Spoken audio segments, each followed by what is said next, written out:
tu étais au tribunal de grande instance de Nanterre pour un procès un peu particulier. Est-ce que tu peux nous en parler? Lundi, j'étais au procès de la Poste qui était jugé pour la première fois pour prêt illicite de main-d'œuvre et de marchandage.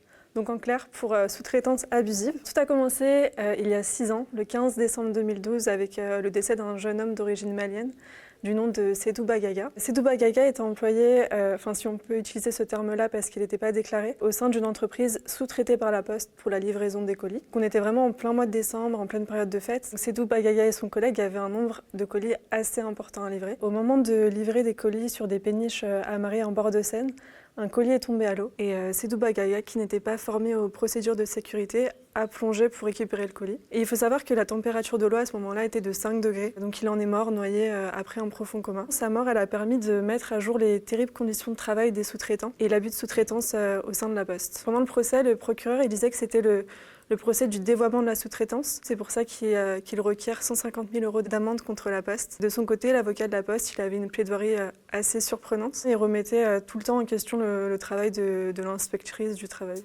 Quelle est la politique de sous-traitance à la Poste? Les sous-traitants, ils ont une charge de travail beaucoup plus importante. Au moment des faits, le taux de sous-traitance à Issy-les-Moulineaux, où travaillait Seydou Bagaga, il atteignait les 80%. Et même dans les contrats de travail signés par tous les prestataires, le dispositif est censé compléter un dispositif déjà existant. Mais on peut vraiment se poser la question, est-ce qu'on complète un dispositif à presque 80%? Au-delà de la sous-traitance abusive, la Poste a mis une pression énorme sur les sous-traitants. Ils sont payés entre 1,30 € et 1,45 € par colis. Et ils ont aussi des pénalités qui peuvent aller de 20 à 50% quand un colis n'est pas livré. Et donc pour comparer, il y a 650 € de différence en moyenne entre le salaire d'un sous-traitant et d'un postier. Au final, ce travail, on l'enlève aux postiers alors que pourtant la livraison, c'est leur cœur de métier. Et c'est aussi un moyen de faire pression sur les postiers qui doivent s'aligner sur les rythmes de livraison des sous-traitants. Est-ce que la situation a changé depuis la mort de Seydou Bagaga? Alors non, pas vraiment, parce qu'en 2015, sur le site d'Issy-les-Moulineaux, le taux de sous-traitance était de 76%. Donc la Poste, elle emploie des sous-traitants dans un but lucratif.